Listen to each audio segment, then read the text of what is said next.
শিক্ষা সহজের আজকের পর্বে আলোচনা করছি ওয়েস্ট বেঙ্গল বোর্ডের নবম শ্রেণীর বাংলা ব্যাকরণের ধ্বনি পরিবর্তনের নিয়মের ওপর থেকে বেশ কতগুলি ছোট প্রশ্নের উত্তর।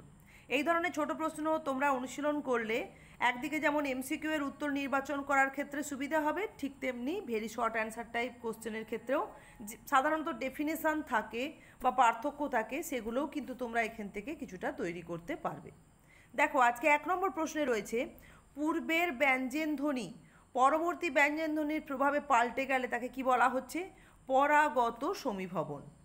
2 নম্বর প্রশ্ন, অপিনিহিতি শব্দের অর্থ হচ্ছে পূর্বে স্থাপন।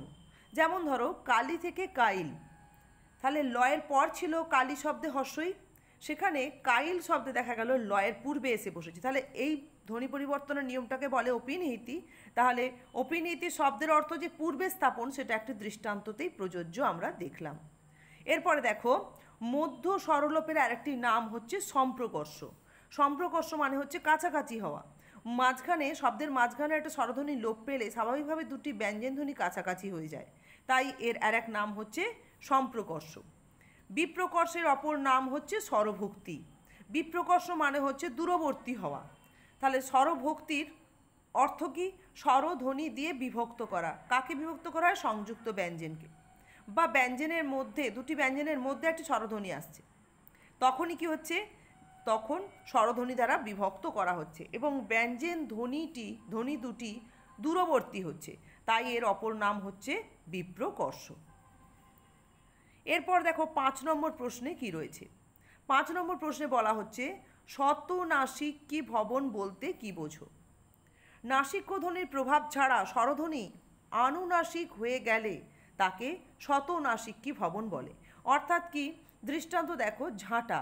এতে কিন্তু ঝাঁটা শব্দটিতে কিন্তু চন্দ্রবিন্দু ব্যবহৃত করি আমরা ঠিকই, এই বানানই আমরা ব্যবহার করি, এইভাবেই আমরা উচ্চারণ করি, কিন্তু চন্দ্রবিন্দু তখনই আসে যখন একটি শব্দের মধ্যে নাসিক্য ব্যঞ্জন থাকে, অর্থাৎ উঁ ইয় মূর্ধন্য দন্তন্য ম থাকে। কিন্তু দেখো, এই ঝাঁটা শব্দটিতে কোনো রকমের নাসিক্য ব্যঞ্জন নেই, তাকে তবুও দেখা যাচ্ছে এখানে চন্দ্রবিন্দুর প্রাদুর্ভাব ঘটেছে, মানে শব্দটি আনুনাসিক হয়েছে। এই ধ্বনি পরিবর্তনের নিয়মকে বলা হচ্ছে শতনাসিক্যী ভবন। যেমন আরেকটা উদাহরণ দিই তোমাদের, পঙ্ক থেকে পাঁক। এই উদাহরণে দেখো, উঁ ছিল নাসিক্য ব্যঞ্জন, সেইটা পরিবর্তিত হয়ে চন্দ্রবিন্দু আসছে, কিন্তু এখানে দুটি দৃষ্টান্ততেই লক্ষ্য করলে দেখবে কোনোটাতেই কিন্তু নাসিক্য ধ্বনি নেই, তবুও চন্দ্রবিন্দুর প্রাদুর্ভাব ঘটছে। এই ধ্বনি পরিবর্তনের নিয়মটাকে বলা হয় শতনাসিক্যী ভবন। এরপরে দেখো আজকের 6 নম্বর প্রশ্ন, বলা হচ্ছে ব্যঞ্জন ধ্বনির স্থানান্তরজনিত ধ্বনির পরিবর্তনকে কি বলা হয়? বলা হয় ধ্বনির বিপর্যয় বা ধ্বনির বিপর্যাস। 7 নম্বর প্রশ্ন, মিঠা থেকে মিঠে, এখানে ধ্বনি পরিবর্তনের কোন নিয়ম কাজ করছে? না, এখানে আমরা মূলত ধ্বনি পরিবর্তনের নিয়ম হিসেবে দেখতে পাচ্ছি স্বরসঙ্গতি রয়েছে। অর্থাৎ দেখো, মিঠা শব্দে ঠয় আকার ছিল, সেটা উঠে যায়নি, এখানে স্বরলোপ হয়নি, বরং ওই আকার স্বরধ্বনিটি একারে পরিবর্তিত হয়েছে। তার মানে এটিকে আমরা স্বরসঙ্গতি বলে অভিহিত করব। অর্থাৎ শব্দের মধ্যে একটি স্বরধ্বনির প্রভাবে আরেকটি স্বরধ্বনি প্রভাবিত হয়ে পরিবর্তিত হওয়া। 8 নম্বর প্রশ্নে বলা হচ্ছে স্বরধ্বনির রূপান্তরজনিত বা রূপান্তরের যে দুটি প্রক্রিয়া, সেগুলো কি কি? সেগুলি হচ্ছে স্বরসঙ্গতি এবং অভিশ্রুতি। অর্থাৎ স্বরধ্বনির যে রূপান্তর ঘটছে, একটা স্বরধ্বনি থেকে অন্য স্বরধ্বনিতে চলে যাচ্ছে, সেখানে আমরা দেখি দুটি প্রক্রিয়ার মধ্য দিয়ে, একটি হচ্ছে স্বরসঙ্গতি আর একটা অভিশ্রুতি। এরপর দেখো 9 নম্বর প্রশ্নে রয়েছে, অভিশ্রুতি স্পেলিংটা কিন্তু এখানে ভুল রয়েছে।